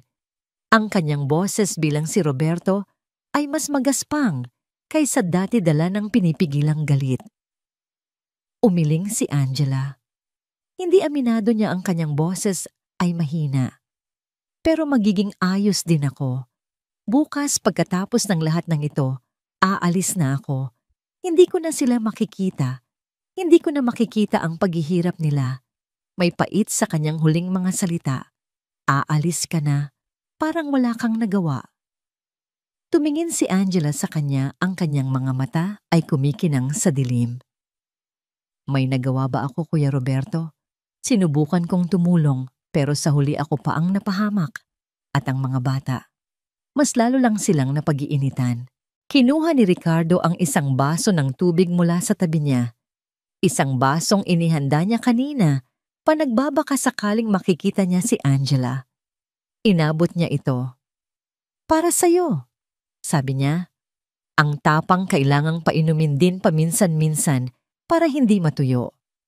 Tinitigan ni Angela ang baso, pagkatapos ay tumingin kay Ricardo. Sa simpleng alok na yon, naramdaman niya ang isang bagay na matagal na niyang hindi nararamdaman ang pag-unawa. Kinuha niya ang baso at uminom. Salamat, sabi niya. Sa buong bahay na ito, kayo lang po yata ang nakakakita. Marami akong nakikita, sagot ni Ricardo. Ang kanyang tingin ay bumalik sa bintana ng silid ng kanyang mga anak. Nakikita ko ang isang babaeng mas piniling masaktan kaysa manahimik. Iyon ay hindi pagkatalo, Angela. Iyon ay karangalan. Ang pagbanggit niya sa pangalan nito nang walang pag-aalinlangan at ang bigat ng kanyang mga salita ay nagdulot ng kakaibang pakiramdam kay Angela. Tinitigan niya ang hardinero. Ang kanyang mga kamay ay magaspang, ang kanyang damit ay simple, ngunit ang kanyang mga mata ay may lalim na hindi angkop sa isang ordinaryong hardinero. Bukas pagpapatuloy ni Ricardo, ang kanyang boses ay naging mas mababa, halos isang bulong. Bukas ng gabi, magbabago ang lahat. Maniwala ka sa akin. Isang pangako. Isang pangako mula sa isang taong halos hindi niya kilala. Ngunit sa kung anong dahilan naniwala siya. Mayroon sa tono ng pananalita ni Roberto na nagbibigay ng katiyakan. Isang katiyakan na ang katarungan, kahit gaano katagal magtago, ay palaging darating. Tumayo na si Angela. Sana nga po, kuya, sabi niya, para sa mga bata. Nang akmang tatalikod na siya, muli siyang pinigilan ni Ricardo. Angela. Lumingon ito. Salamat, sabi ni Ricardo. Isang simpleng salita, ngunit puno ng lahat ng pasasalamat na hindi niya masabi bilang si Ricardo Villena. Salamat sa pagprotekta sa kanyang mga anak. Salamat sa iyong tapang. Salamat sa pagiging ilaw sa madilim na bahay na ito.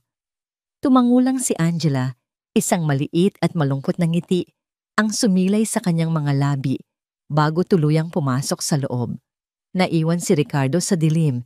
Kinuha niya ang kanyang telepono at tinawagan si Francis. Ready na ang lahat, tanong ni Ricardo. Oo, nakausap ko na ang contact ko sa media. May ilang reporter na darating, hindi lang para sa charity, kundi para sa isang exclusive story, sagot ni Francis. Ang mga security personnel na palitan ko na ng mga tao ko. Ang sound system may access na tayo. Nakasetup na ang lahat. Ikaw na lang ang hinihintay, Rick. Good, sabi ni Ricardo. Sigurado ka na ba talaga dito? This will be messy. Tumingin si Ricardo sa bintana ng master's bedroom kung saan nakikita niya ang anino ni Maureen na nagsusukat ng isang kumikinang na gown. Ang paglilinis laging madumi sa simula, sagot niya. Oras na para walisin ang basura sa labas ng bahay ko. Ibinaba niya ang telepono.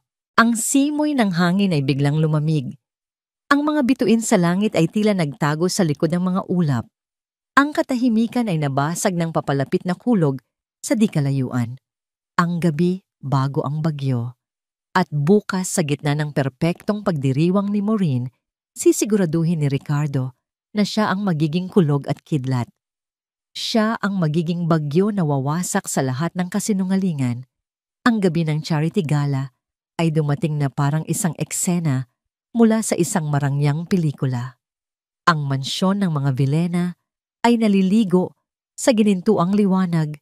Ang bawat sulok ay pinalamutian ng mga puting rosas at kumikinang na mga kristal. Ang hangin ay puno ng halimuyak ng mamahaling pabango at ang mahinang tunog ng isang string quartet na tumutugtog sa isang sulok ng hardin. Ang mga bisita, mga senador, mga business tycoon, mga sikat na artista at ang mga reyna ng alta sosyedad ay dumating na suot ang kanilang pinakamagagarang kasuotan. Bawat isa ay bumabati kay Maureen na siyang bituin ng gabi. Nakasuot siya ng isang silver na gown na yumayakap sa kanyang perpektong katawan. Ang kanyang leeg ay pinalamutian ng isang kwintas na diamante.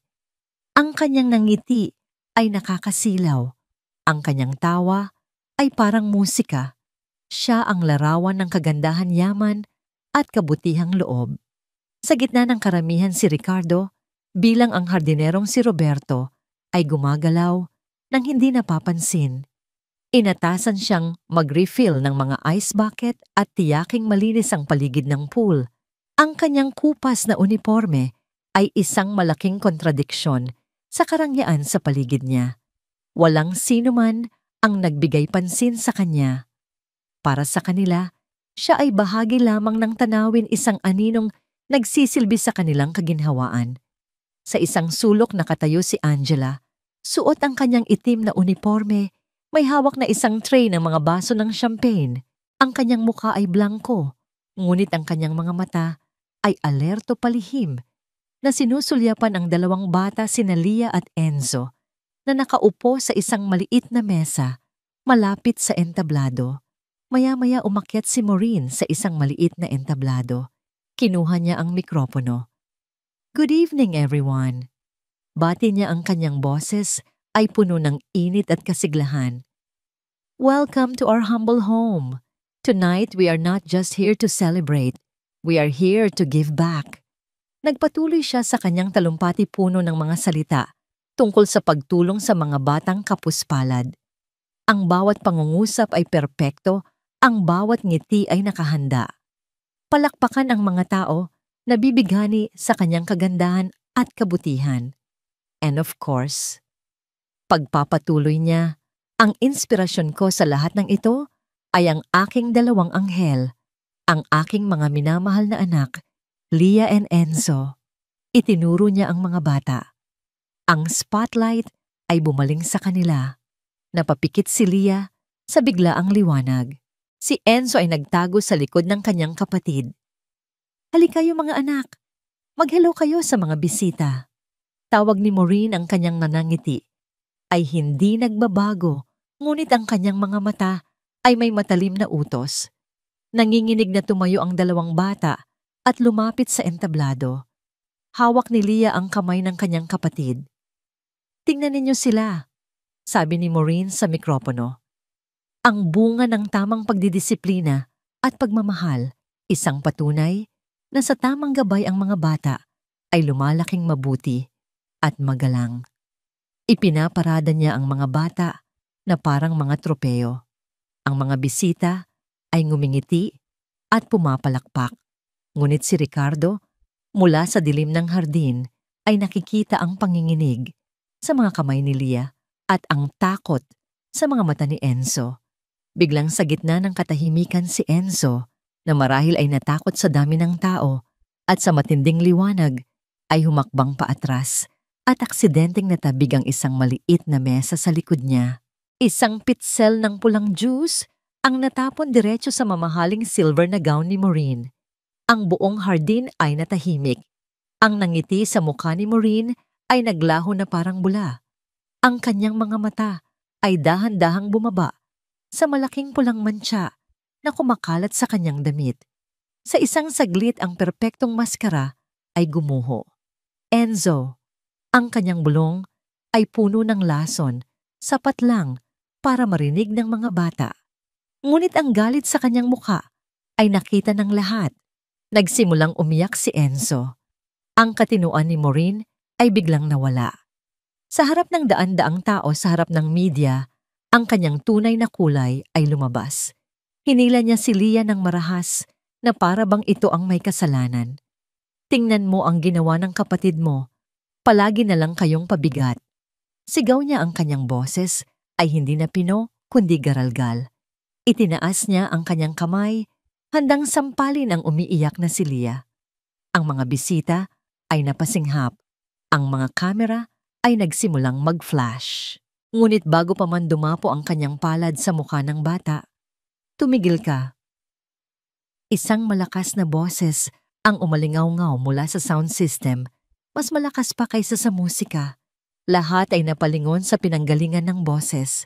Mula sa anino ng hardin, isang lalaki ang humakbang papalabas patungo sa liwanag.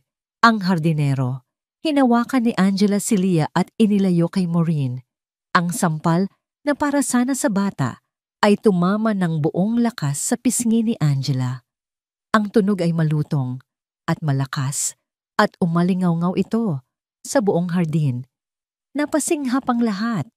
Si Maureen na ngayon ay tuluyan nang nawala sa sarili ay lalong nagalit. How dare you? Ngunit ang atensyon ng lahat ay na kay Roberto na ngayon. Naglalakad siya papalapit sa entablado. Ang bawat hakbang ay mabigat at may determinasyon. Sino ka para utusan ako?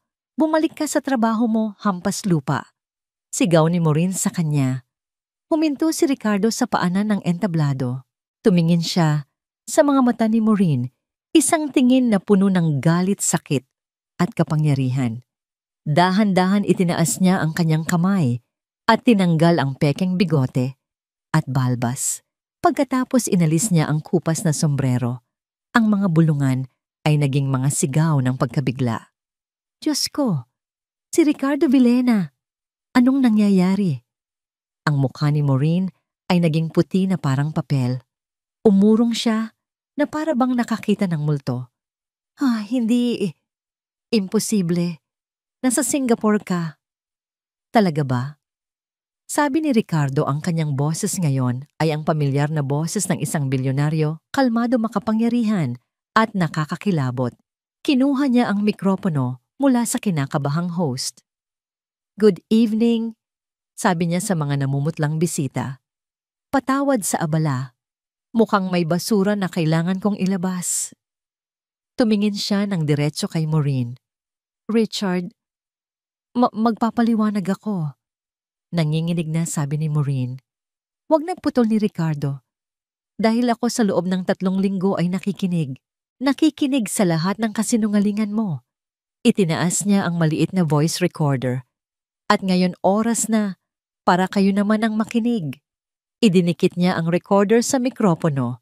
Ang boses ni Maureen ay umalingaw-ngaw sa buong paligid, malinaw at hindi maikakaila.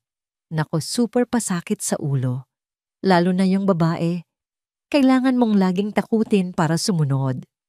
Fear is a better motivator than love, di ba? Kapag laging may pagmamahal, lumalaking spoiled. Pagbalik ni Ricardo, for sure hangang-hanga yon sa mga well-mannered niyang mga anak. Ang bawat salita ay parang isang bomba na sumasabog sa gitna ng perpektong pagdiriwang. Ang mga bisita ay hindi makapaniwala. Ang mga kamera ay walang tigil sa pag-flash. Si Maureen ay parang isang estatwang gumuho. Itigil mo yan, kasinungalingan yan. Sigaw niya, sinusubukang agawin ng recorder, ngunit hinarang siya ng mga security guard, ang mga bagong security guard ni Ricardo. Mga anak.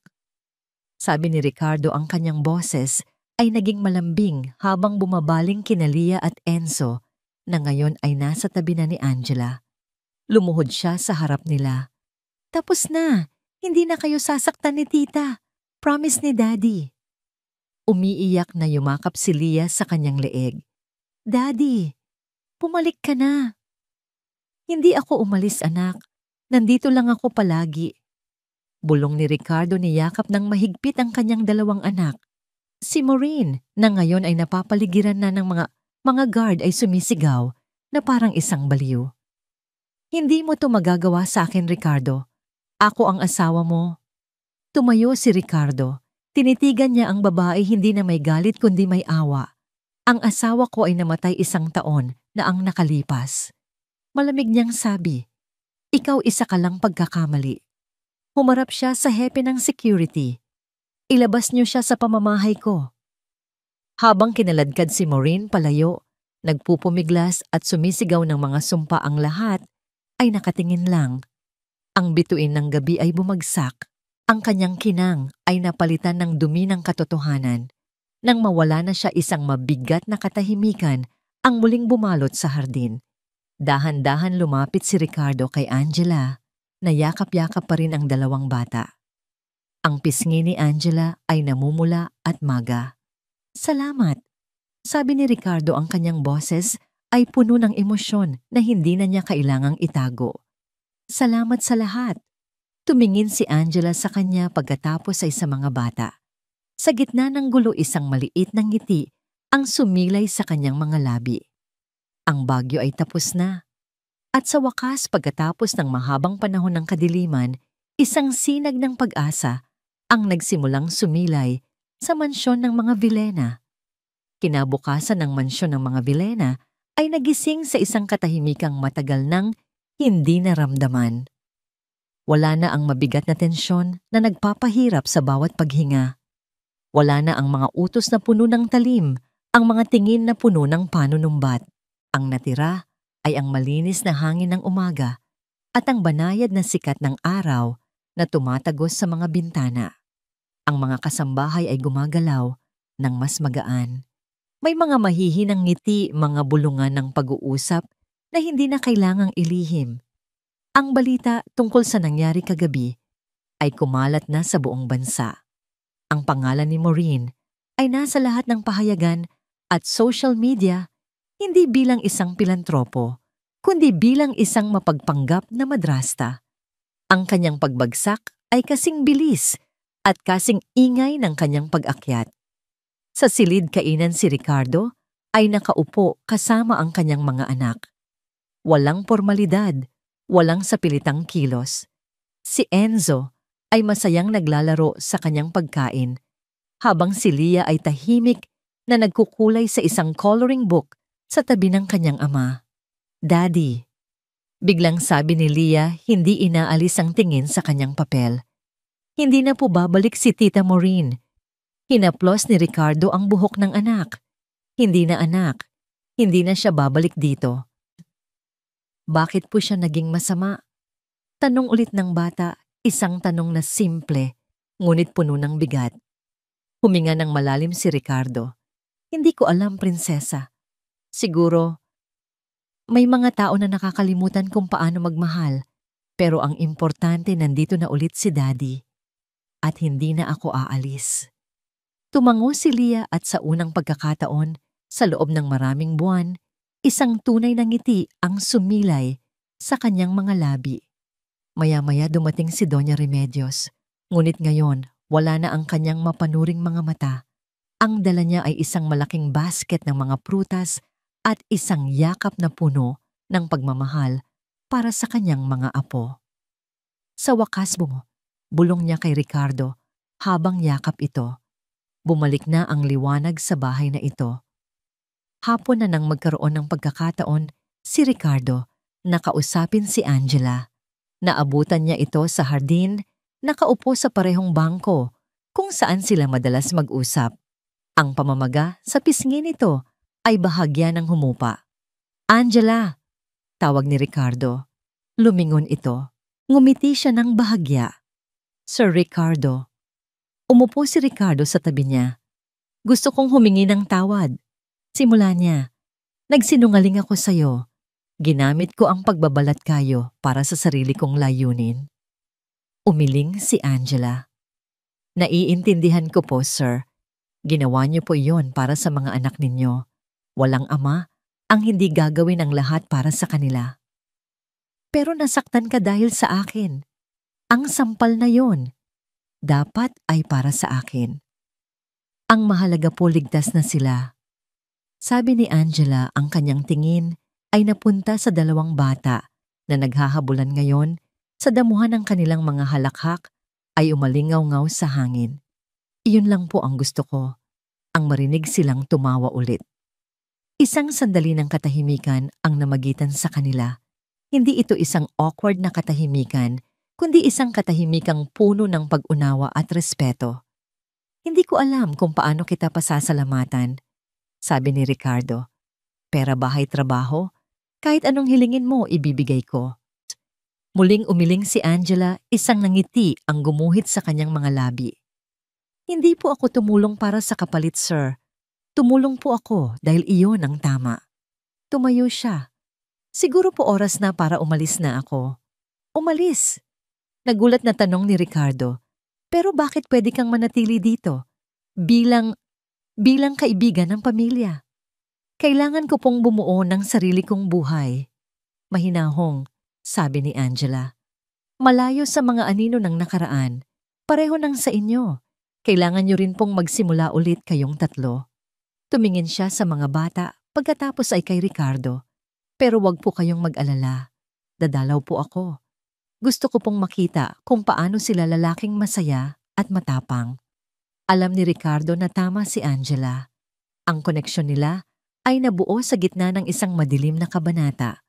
At para tunay na makapagsimula muli, kailangan nilang isara ang aklat na yon. Mag-iingat ka, Angela. Sabi ni Ricardo, ang kanyang boses ay puno ng sinseridad. Kayo rin po, Sir Ricardo. At sa huling pagkakataon, nagtama ang kanilang mga mata, hindi bilang amo at kasambahay, hindi bilang bilyonaryo at hardinero, kundi bilang 2 taong pinagtagpo ng isang pagsubok at lumabas na mas matatag. Makalipas ang ilang buwan, ang hardin ng mga Vilena ay mas makulay kaysa dati. Si Ricardo, suot ang isang simpleng t-shirt at shorts, ay nagdidilig ng mga rosas. Ang kanyang mukha ay mas payapa. Ang mga guhit ng kalungkutan ay napalitan na ng mga linya ng pagngiti. Daddy, mas mabilis ako. Sigaw ni Leah habang nagpapatulakan sila ni Enzo sa isang bagong swing set na nakasabit sa puno ng mangga. Ang kanilang mga tawa ang nagsisilbing musika sa buong paligid. Isang pamilyar na kotse ang pumarada sa harap. Bumaba mula rito si Angela. Hindi na siya nakasuot ng uniforme. Suot niya ay isang simpleng bestida, ang kanyang buhok ay nakalugay. Mayroon siyang maliit na negosyo ngayon, isang online shop ng mga baked goods sa tulong ng isang anonymous na benefactor. Tita Angela, sigaw ng mga bata tumatakbo para salubungin siya. Hinakap niya ang mga ito ng mahigpit. Wow, ang lalaki niyo na. Lumapit si Ricardo, may dalang isang baso ng malamig na juice. Buti nakarating ka. Sabi niya, isang mainit na ngiti ang nasa kanyang labi. Siyempre naman, sagot ni Angela. Hindi ko pwedeng palampasin ang birthday ni Enzo. Umupo silang 4 sa ilalim ng puno ng mangga, kumakain ng cake na si Angela mismo ang gumawa. Pinanood nila ang paglubog ng araw, ang kalangitan ay nagkulay kahel at rosas. Ang mansyon ay hindi na isang palasyo ng mga kasinungalingan, kundi isang tahanan. Isang tahanan na minsan nang nawasak, ngunit dahan-dahang binubuo muli, piraso bawat piraso, sa pundasyon ng katotohanan, katapangan at isang pag-ibig na kayang lampasan ang kahit anong bagyo. Ang mga pilat ay naroon pa rin, ngunit hindi na sila masakit. Sila na ngayon ay mga paalala, isang paalala na pagkatapos ng pinakamadilim na gabi, palaging may bukang liwayway na naghihintay.